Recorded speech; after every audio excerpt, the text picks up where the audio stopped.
خپلو لره دوچندو دونه ښایسته ځمکې ده چې کله شبایز باران وشي نو دا چې څونه پیداوار یې کوو د هغې دوګنه پیداوار بیا کوي دوګنه فإن لم یصبها وابل که چرې د غټو څاڅکو باران ونشي شبایز باران پې ونشي دا ځمکه دومره خوږه ده فطل فیکفیه طل بیا کافی دی د دپاره شبنم خفیف باران والله بما تعملون بصیر أيود أحدكم أن تكون له جنة من نخيل وأعناب آیا دوست غنی پتاسو کې یو تن چې شیدی د هغه دپاره باغ د کجورو نه د انګورو نه چې بهیږي به لاندې د هغې نه مختلفې ولې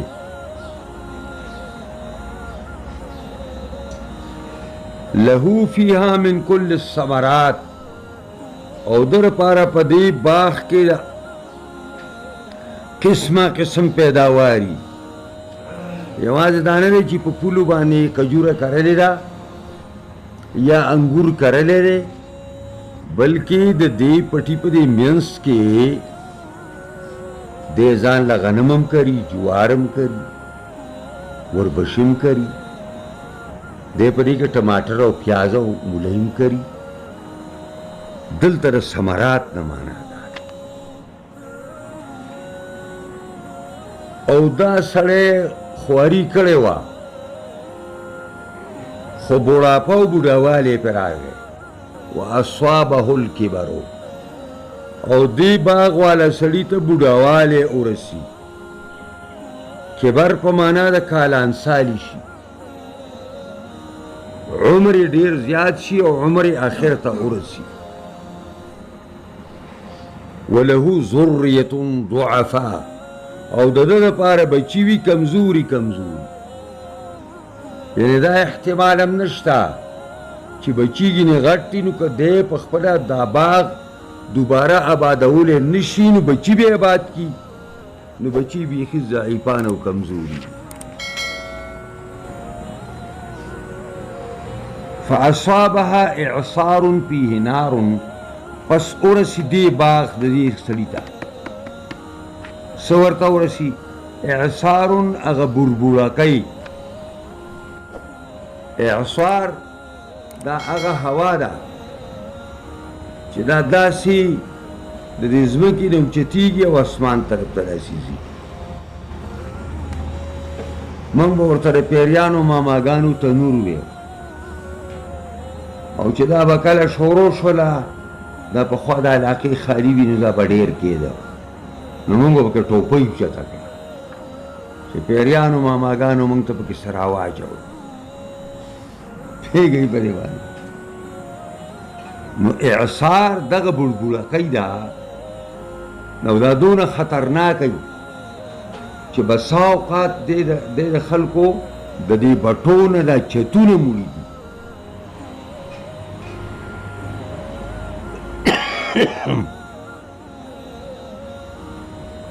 وفيه نار او په دې کې اوري اور د اور بسري پکې فاحترقت دا باغ وسیزي بالکل وګړی شي او ختم شي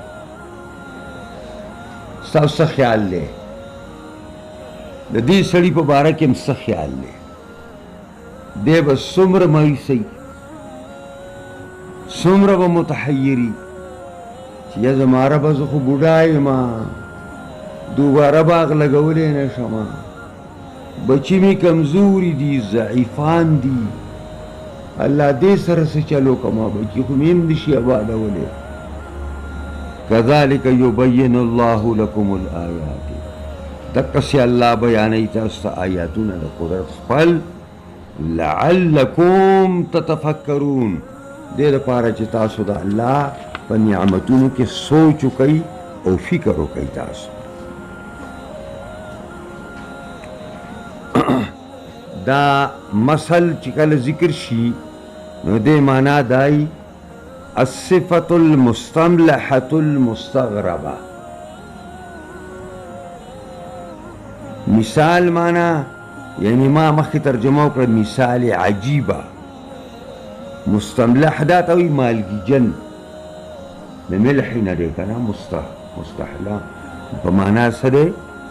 په معنا د مالګي جن باندې. المستغرب چې بالکل ناشنای او ابتغاء مرضات الله طلبا لرضا الله، دی تثبیت باندې ارته خبره. تثبیتا معنا تحقیقا و تیقنا بثواب الله. دا ترجمه ورته ولیکئ ښه. دا ورکړه کول څه دپاره کوي؟ تحقیقا و تیقنا بثواب الله، د پوره اعتماد او تحقیق سره او د یقین سره چې د په الله د الله په بدلو ورکولو یقین دی.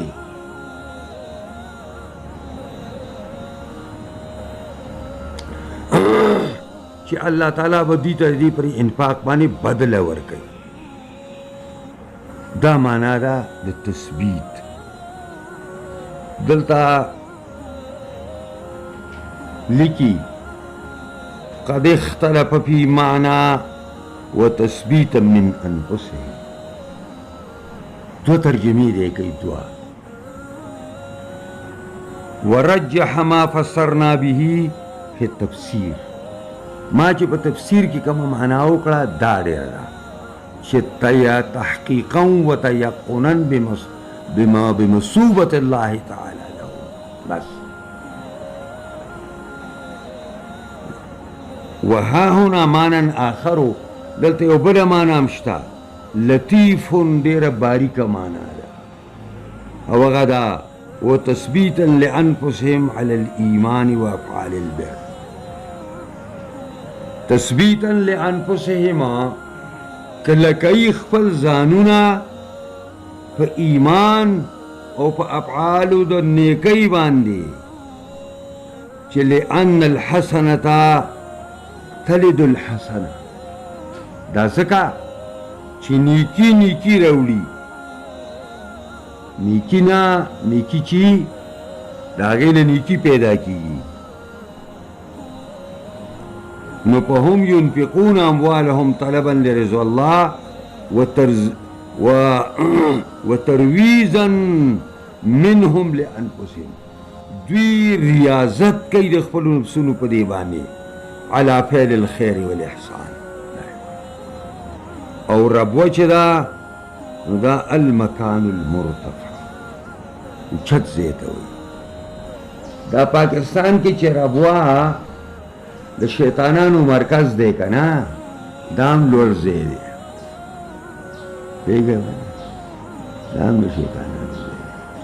مرزا غلام احمد قادیانی په تکې کې پیدا شوی دی، ربوه. او دا ربوتون د عیسی علیه السلام او د مریم بیبي په واقعه کې هم راغلی دی.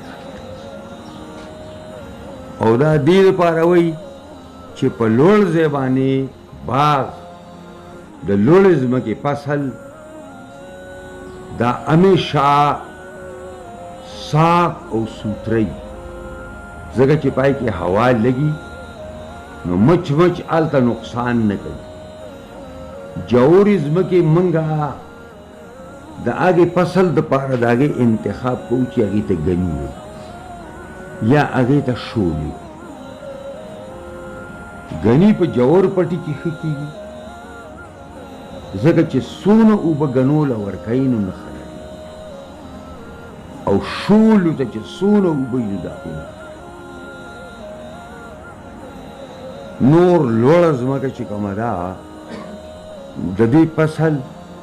د دې میوې د رنګ په لحاظ سره د خوند په لحاظ سره ډېرې نمایانې ډېرې زیاتې. او دا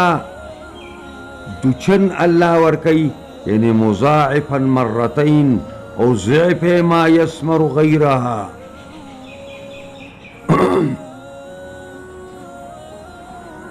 وابل ستوي المطر الغريز الشديد، او طل ستوي المطر الخفيف. شبنم معنایم دا یعنی پرخه، او د طل معنا معمولی باران، سادرلون دی باران جو، او اعصار ریح عاصف فيه سموم، دا یو تیز رفتار هوا دا چې په دې کې زهريله اجزا شامل څه پکې شامل لګا زهريله اجزا پکې شامل. په دې مثالونو بیانولو کې لویه فائدہ دایي چې کوم معنی ستاسو د ذهنونو لري دي، د مثال په ذریعہ الله اگر رالنډي.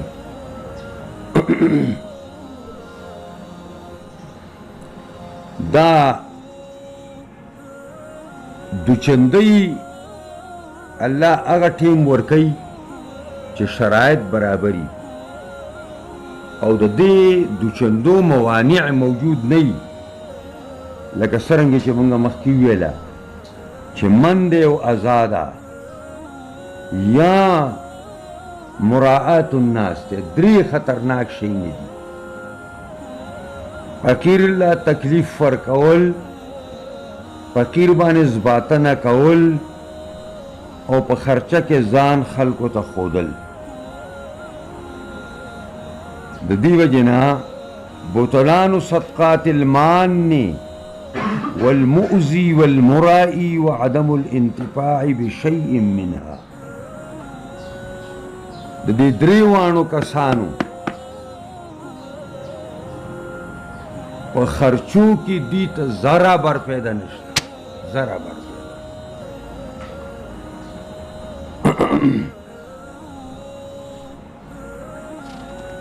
دا یو ځلې داسې واقعات تاسو له بخاري کې به ډېر راځي. حضرت عمر رضی اللہ عنہ با عبداللہ زید عباس ځان سره کېنه کشر نو عبدالرحمن ابن عوف رضی اللہ عنہ عشرہ مبشرہ کی صحابی دے، شورا کے شامل دے. جی کدا سے تاسو واړه کېنه وای منګه سره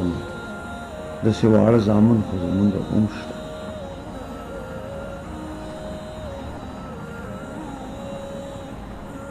حضرت عمر ورته فرمایي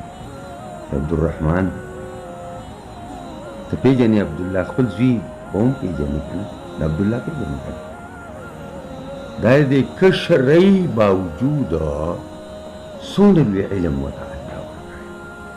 دا ته ولې داسې خبره خو بیا یې ورته غږ ونه نو بله ورځ یې راوغوښته او تپوس کوي د دې آیات په باره کې تپوس کوي ايود احدكم ان تكون له جنة من نخيل واعناب تجري من تحتها الانهار له فيها من كل الثمرات واصابها الكبر وله ذرية ضعفاء فاصابها اعصار فيه نار فاحترقت. صحابه د پیغمبر مرګرو اهل شورا د دې آیت مطلب راته وایي. دا الله څه دپاره بیان کړی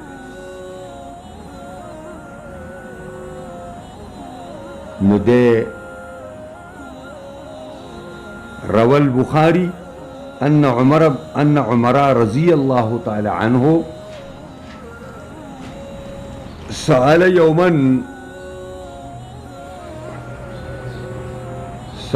يوما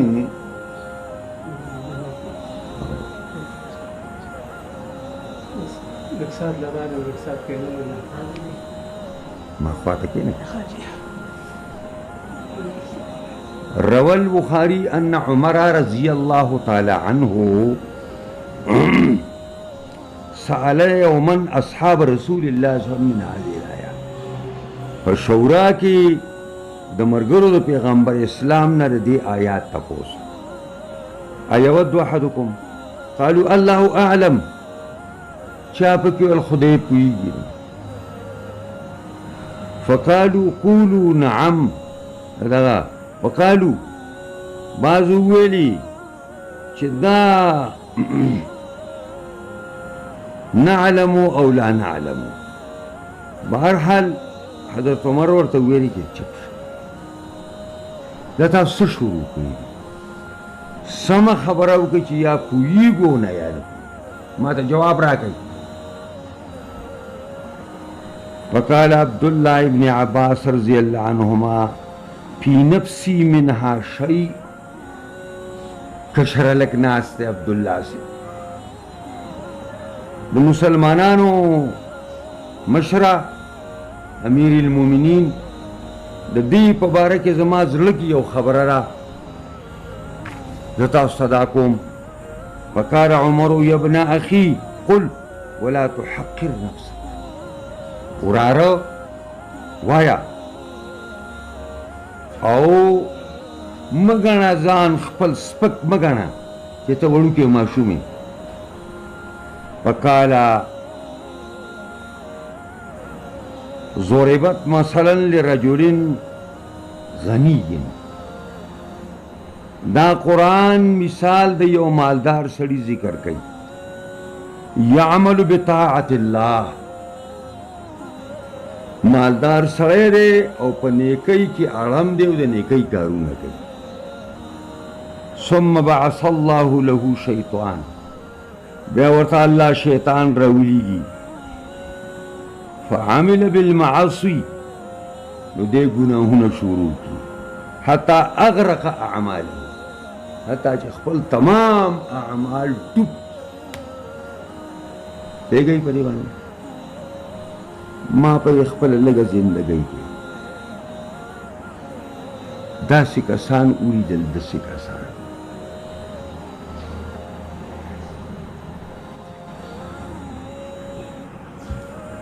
چې هغوی به کم د نیکۍ کارونه کوي انتهایي مالدار انتهایی مالدار او انتهایی د نیکۍ کارونه بیا کوي دې مدرسو سره بیا تعاون کوي امداد دی او په هر کار خیر کې به فیصله کوي نن هغه دواړه کسان یو په 400 کې دی او بل د جندول دی او په پېښور کې اوسي نن آغا په بل لین کې تللی یوی بلا خوړلی یوی بلا دواړه پیږي یوی بلا خوړلی دي اوس یو پیسه په کاري خیر کې او چې څه لګي ټول د دنیا او د دنیا پرستۍ بلکې د الله تعالی د دین په خلاف کې لګي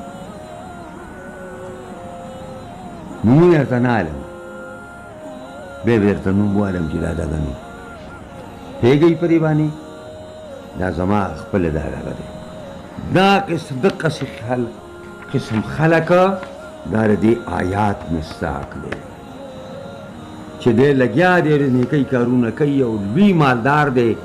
او د خدای په لار کې پیسه خرچ کوي او لګیا دی درز دروز احساس کوي او ناڅاپه پورته شیطان راشي او شیطان خو یوازې دغه نه دی پیرې من الجنة والناس انسي شیطان ورته راشي یا جني شیطان ورته راشي او په خپله قبضه کې په لپیټ کې والي او حتی چې هغه تمام اعمال نیک وله ډوب کي په اوبو باندې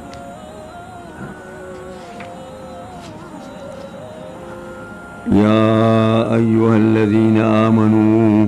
أنفقوا من طيبات ما كسبتم ومما أخرجنا لكم من الأرض वला तयम्ममुल खबीस मिन्हु तुनफिकून वलस्तुम बिआखिज़ीहि इल्ला अन तुग़मिज़ू फ़ीहि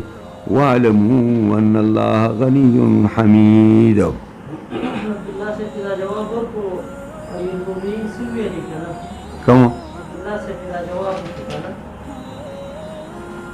دا یو ځل د بخاري بل حدیث هم دی دا یو دی یو ځل وی ما ته جواب وکړو چې عبدالله دارالمشاورت ته راشه نو ما وویل چې خلیفه څه کول غواړي دا زه هسې نه یم غوښتی دارالمشاورت ته چې لاړو نو هلته بیا بله مسله وه هغه دا چې ملګرو د دې جواب راکوي د دې خبرې چې د سورې نصر ترجمه او مطلب راته ووایه د سورې نصر نو صحابه کرامو ورته جواب ورکو اکابرینو چا ویل د دې دا معنا ده چې کله فتح وشي او فتح مکه وشي نو ته د خدای ډېر استغفار وایه چا ویل موږ نه پوهېږو چا ویل موږ تاسو د دې باره کې څه معلومات نشته او څه خلک چپ شو نو حضرت عمر رضی الله تعالی عنه حضرت عبدالله زیر عباس ته ویل عبدالله وایه ستاسو څه رایې ده د دې په تفسیر کې د سورې نصر تفسیر کې ستاسو څه رایې ده هغه ویل دا خو نبی کریم صلی الله علیه وسلم ته د هغې د مرګ نعی الله ورکړې ده چې پیغمبره چې کله فتح مکه وشي او اسلام دونه ترقی کی شي چې جوق در جوق خلق په اسلام کې داخليږي جوق در جوق په اسلام کې خلق داخليږي مستا ډیوټي پورا شو تبا استدی پانی جهان نزي دې پانی جهان نه بتزي حضرت عمر فرمایل زما علم د دین زیات نه دی کوم چې عبدالله پیژني باز دومره خبره ده چې زه څونه د عبدالله علم دی د آیات په باره کې دومره دغه ځای کې جواب شته دي کې جواب نشته دا دواړه بخاري کې دي ځکه وایي ایمان والو خرچو کئی من طیبات ما کسبتم د پاکو سیزونو آگونا چه تاسوی کسب کوئی ومما اخرجنا او بازی د آگونا چه ریوباسو منگستاسو د پارا د پیداوار د زمکینا ولا تیمم الخبیث منہو مکس کوئی تاسو اگر ردی لرا د دغی فصلنا تنفقون چه تاسو خرچ کوئی او ولستم بیاخذیه نئی تاسو دقه چه پخپل خرچ کے نی دغی لأگستون کے پخپل حق کے الا ان تغمزو پی مگر چه سترگی پکی پٹے کے چه دی سڑین سم شے نروزی اوس چې ته څه لاس راله دا ګټه ده واعلموا ان الله غني حمید پوه شئ یقینا الله بے پروا دی او ستایلی شوی دی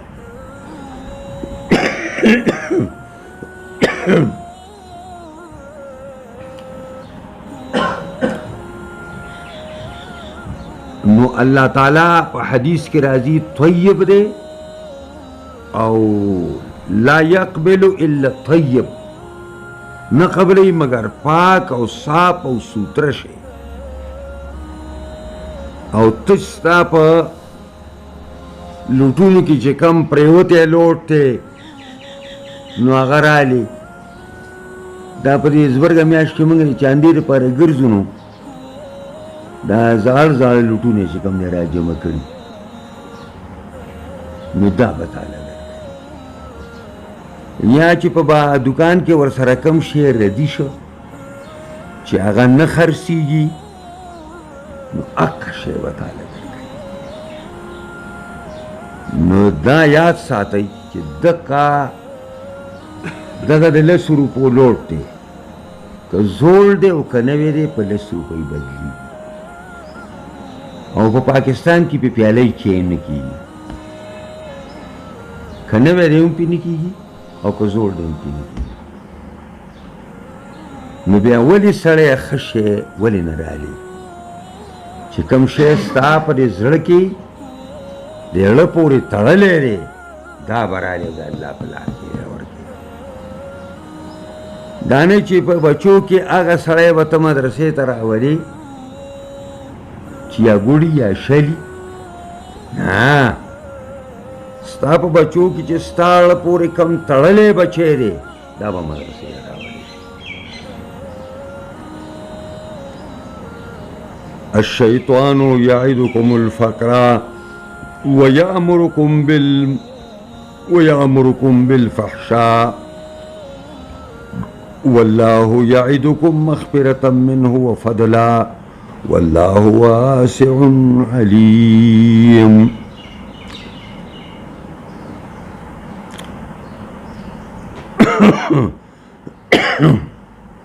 شیطان یعدکم الفقر شیطان تاسو سره وعده کوي د غربت که دا مال راوالي او د الله په لار کې ورکړي نو فقیر بشي غریب بشي څه به کوي ویأمرکم بالفحشاء او حکم کوي تاسو ته په بخل باندې دلته د فحشا نه مراد د بې حیایۍ کار او د نفقاتو په باب کې بې حیایي دا ده چې ته نه ورکوې نو د فحشا نه دلته مراد بخل دی شح دی والله یعدکم مغفرة منه وفضلا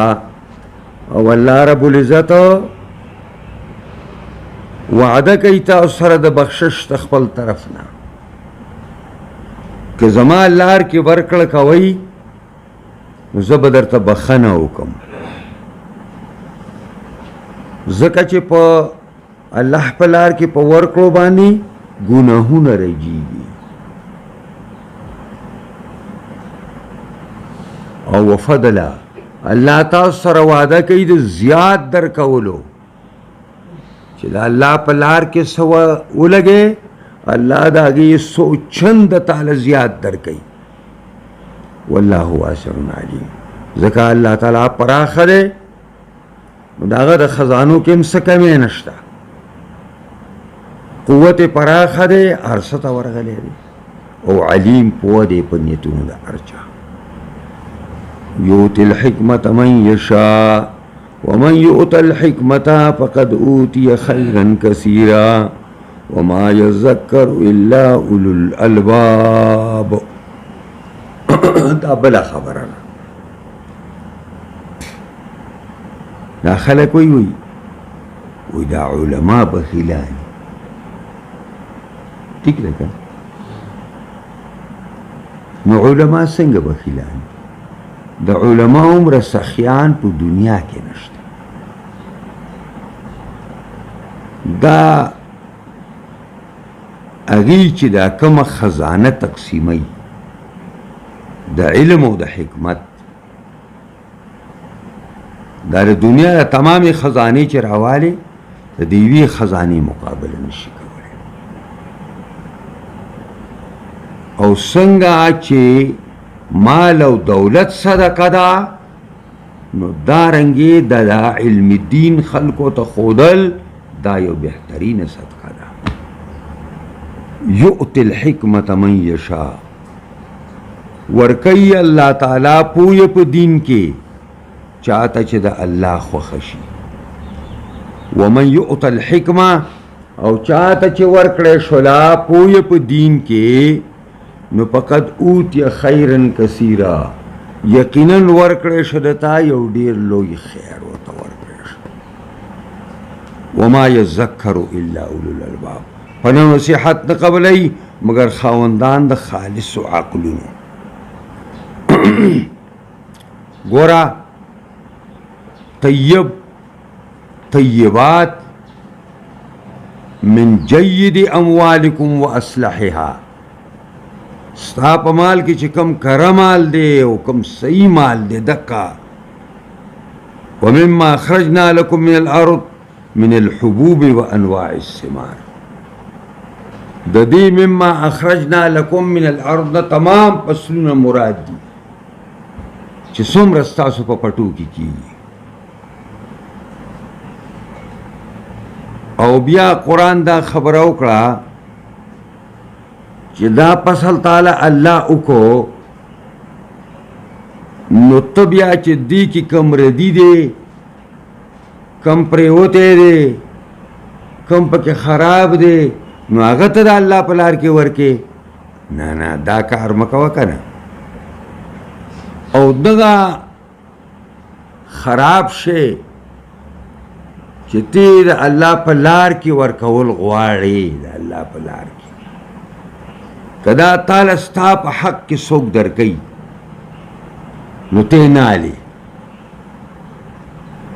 ولی تاول ورکڑی دی غنم خشیر ورکڑی دی اوزے تالا ردی در کئی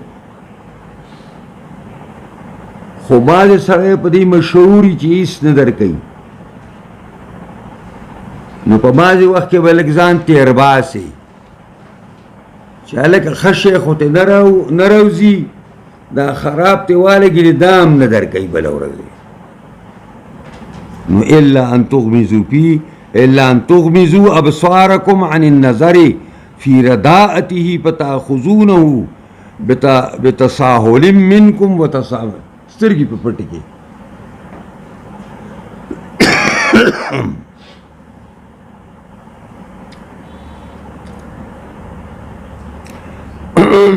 دا حکمت ستوئی اسرار الشرع دا شریعت رازونا وحفظ الكتاب والسنة قرآن و سنت یادول او پا قرآن دارے حکمت دا حکمت لنڈ ترجمہ دادا اتقان العلم والعمل اتقان العلم والعمل کلک علم او پا کلک علم بانے کلک عمل دا سشرے دا حکمت مانا دا دیو جنا ہر عالم تا حکیم نوائی آغا عالم تا حکیم وائی چی آغا پا خپل علم بانے عملی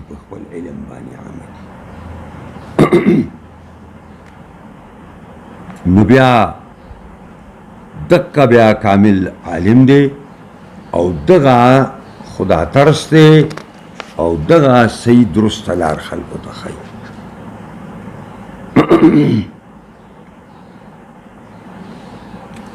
وما انفقتم من نفقة او نظرتم من نظر فإن الله يعلمه وما للظالمين من أنصار إن تبدوا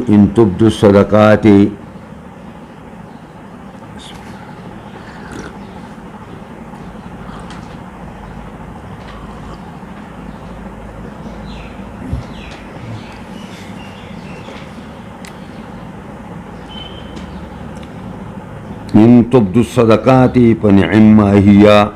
وإن تخفوها وتؤتوها الفقراء فهو خير لكم ويكفر عنكم من سيئاتكم والله بما تعملون بصير خبير اللہ فرمائی وما انفقتم من نفقة هغه چې تاسو خرچه کوئ څه خرچه معمولی ولی نه لکه حدیث کې راځي اتقوا النار ولو بشق تمرة ځان د اور نه بچ کئ په نیمه کجوره ولی نه په نیمه کجوره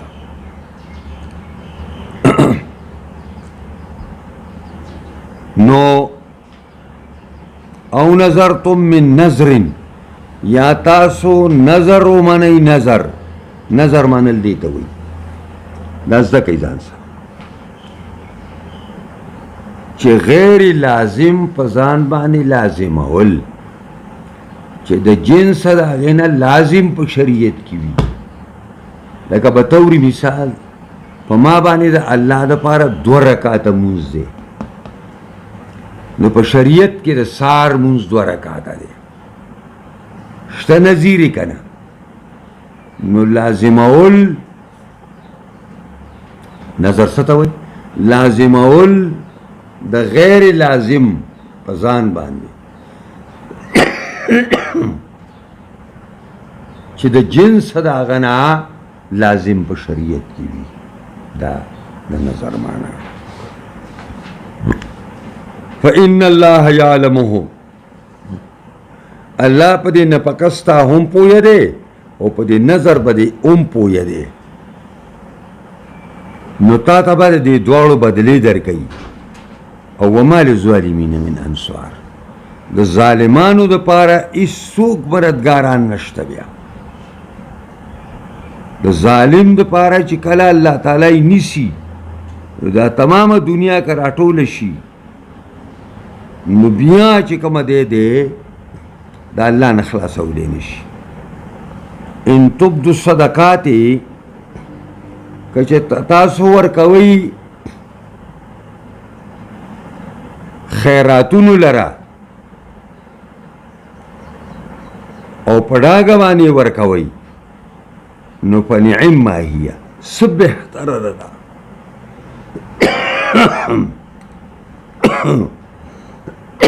دا په فرضي صدقاتو کې لکه زما دې خبرو ته توجه کوئ دا په فرضي صدقاتو کې مسله ده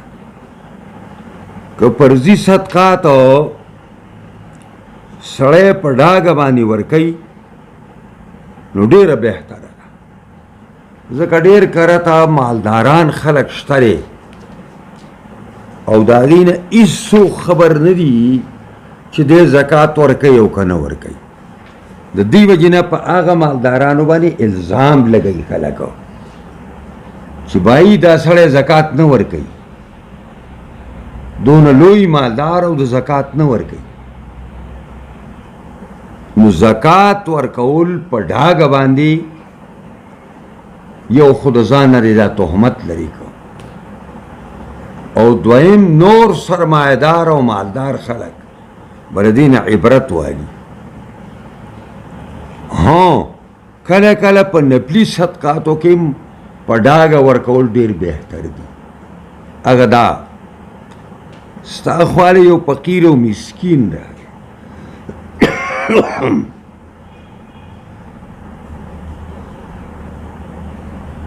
ته ځان له غریبي خو 1 روپۍ لري او دې محفل کې سرمایدار ناست نو ته جیب ته لاس کې چې صاحبه ما څه خو دا یو د 10 روپو لوټ دی او خفه کېږم دا خو زما طرفه قبول کړه نو دا سرمایدار چاپېره ناست دي ته ول 10 ورکړې هغې به ول 100 ورکړي په دې دیر کې زما یو ګاونډي مهاجر نو د هغه لور بیماره شوله نو چې بیماره شو نو هغې تیمرګرې اسپتال ته بیوړه او ډېره زیاته بیماره وه نو موږ چې د ماسخوتن لمونځ وکړو نو کلیوالو ته ما ویل لکه مال دغه زموږ ګاونډي ماشومه بوتلې او زه چې تپوس وکړو نو هغې سره خو ټولو سره ګاډي و که نه نو بس هغې زه چې لاړ شوم چې رالو ما ته خو زما ګاونډي معلوم دیاړي به کوله او بیمار ده شو چې په ډېرې پیسې لګېږي نو ما ته خو قرآن معلوم دی ګایا ما خو 13 کاله په دیر کې دا ترجمه کړې 13 کاله نو ما چې اندازه واخیسته ټول زما مقتدیان ټول سرمایه‌دار ټول عربو کیو کنه نو یاره بس ما جیب ته لاس کړو هغه وخت چې زما څه وس کېده که نه نو ما ته لکه ګاونډي دا خو واخله زما دغه نو چې ما څه ورکړه که نه هر یو د هغې لس چنده ورکړه یو ساعت کې ورته بې شمار روپۍ راجمع شوې نو دا ما ته پته وه چې ان تبدو الصدقات فنعم ما هي نفلي صدقات دي خو ستا مطلب دا دی چې زه د خلکو په ډاګه ځکه ورکوم چې د خلکو کې غیرت پیدا شي دوی موله ورکړي نو ریا د ریا تعلق دا د زړه سره دی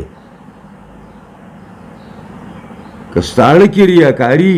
او ته پټ هم ورکې نو بیا هم تاله پیدا نه درکوي وان تخفوها او که تاسو دا صدقه پټوئ وتؤتوها الفقراء او ورکوئ فقراو لره پټې راوالی او دا فقراو له ورکئ نو په هو خیر لکم دا دله ډېره زیاته غوره ده ویکفر عنکم من سیئاتکم او لر بکی الله ستاسو نه ستاسو ګناهونه والله بما تعملون خبیر دا روایاتو کې داسې راغلي دي علماو لیکلي دي چې د ښکاره صدقې او د پټي ورکولو صدقې یو په اویا فرق دی په ثواب یو په اویا باندې فرق دی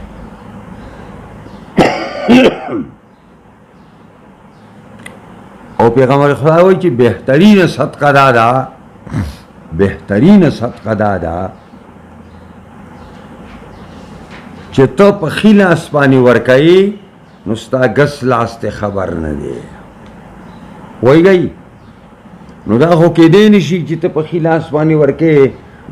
دا کنایه ده د انتهایي پټ ورکولو نه احادیثو کې راځي یو سړي زکات ویسته یو غوټه یې واخیسته ځان سره ماوستن په لار کې ولاړ دی هلکه دا بخاري کې تېر شوی دی نو هغه غوټه یو سړی توره تیاره کې روان دی بس راواخیسته دا چلې ورته دا چلې وکړه بس کور ته راغی سار په کوڅو کې خلک وایي بیګا یاره غل له چا غټه غوټه ورکړې ده د روپو پلانې غل نه دی چې بری کوڅو کې ګرځي او غلاګانې کوي هغه له چا غټه غوټه ورکړې ده نو سړي وویل ځان سره چا چې ورکړې وه چې الحمدلله علی سارق خدای د حمد و ثنا ده چې غله مې ورکړې ده بله ورځ بیا راووته غوټه یې راویسته بس زنانه روانه ده ها بس هغه هغې دې لاس کوي سار نه په کوڅو کې خلک باس کوي چې هلکه په هغه پلانۍ بدکاره زنانه باندې بېګا چا دونه لوی دغه کړی چې لوی غوټه یې وله ورکړی ده نو هغه سړی ځان سره وایي چې بس الحمدلله علی زانیت بل شپه بله غوټه وویسته چې بله یې ویستله بس په دې کې دغه راغی ده یو سړی راغی چې په کلي کې ډېر لوی سرمایهدار دی اوس هغه تېرېږي توره تیاره ده به د غوټه راواخیسته او هغه ته یې پرې لاس کې ورکړه سهار خلک وویل لکه پلانې خان صاحب نه دی او پلانې ملک چاوله بیګه غټه غوټه ورکړې سړی ځان سوی الحمدلله علی غنی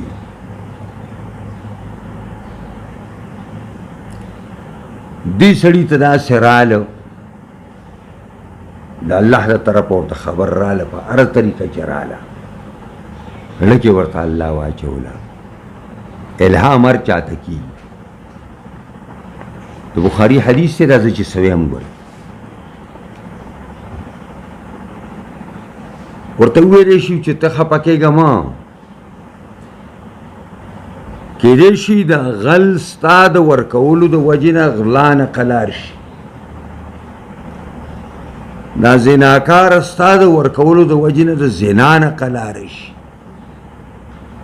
او دا غني کېدای شي ستا د ورکولو د وجې نه په ده کې غیرت پیدا شي او د خپل مال نه زکات ورکړي ځکه چې څه به ورکول دی زکات درواله پیږي پرې باندې دې وجې نه په زکات کې دا شرط دی چې د پیسو غټي غوټي نه ته د زکات پیسې را بیلې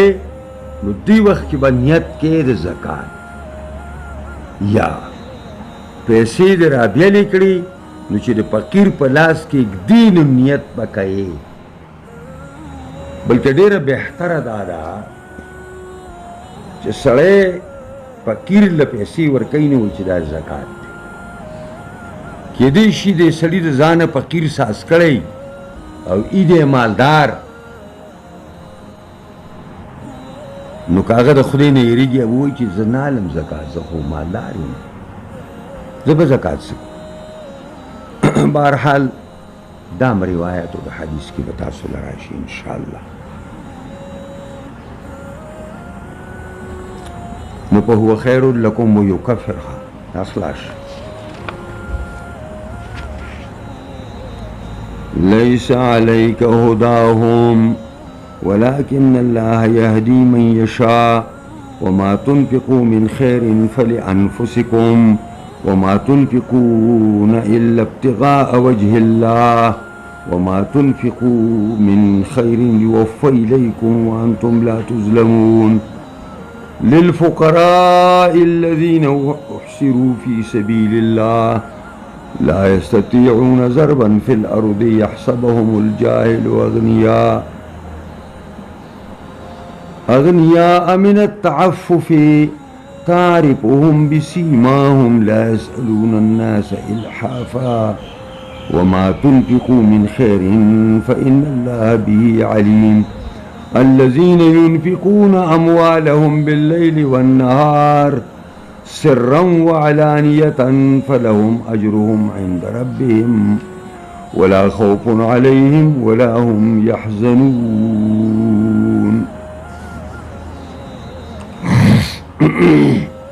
اللہ فرمائی نبی علیہ الصلوۃ والسلام شپه ورځ کفارو ته هدایات او تعلیمات ورکوي یهودو ته مشرکانو ته نصاراو ته قسمه قسم هدایات او تعلیمات ورکوي ہوئی گئی پریوان لیکن دوی د ټس نه مسکیږي نه نو د داعی خیر همیشه پړه کې درد پیدا کیږي چې ربه زه خدا خلق ستا دین ته رابلم ستا دین دعوت ورکوم او دا الټا زما خبره نه منل بلکې زما د خبرې په عوض کې مال تکلیف راکول نبی علیہ السلام الله تسلی ورکړي لیس علیک هداهم نه د لازمه پتا پیغمبره حق ترسول لدی خلقو دلته هدا په معنا د حق ترسولو ولكن الله يهدي من يشاء لیکن اللہ تعالی رسئی حق تا اغا چاہتا چی دا اللہ خوخشی وما تنفقوا من خیرین اغا چی تاسو خرچ کوئی دا سمالنا د خیر نه دلته مراد مال دی فلانفسکما دا ستاسو د ځانونو لپاره دي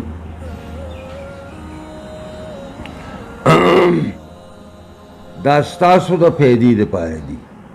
الله تعالی دې څه پیدا نه زی او د الله پیدو ته اجازه شته وما تنفقون الا ابتغاء وجه الله او تاسو خو خرچه نه کوئ مگر د الله د رضا دپاره به یې کوئ نه دا ګوره په ظاهر کې دا خبر دی څه شی دی لکه خبر دی او معنی انشاء ده معنی ما دا وکړه که نه چې وما تنفقوا من خیر لانفسکم وما تنفقون الا تاسو خو خرچه نه کوئ مگر د الله د رضا دپاره یې کوئ دا خو خبر دی که نه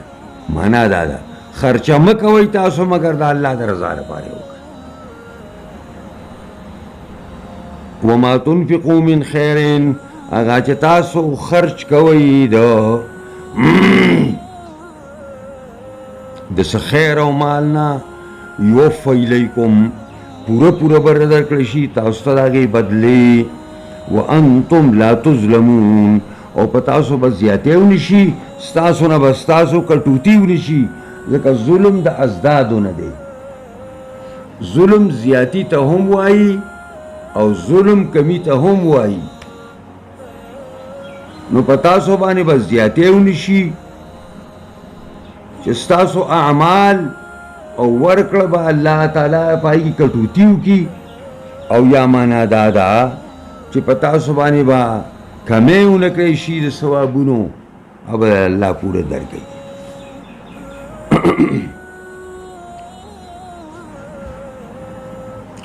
دا اوس الله مخکې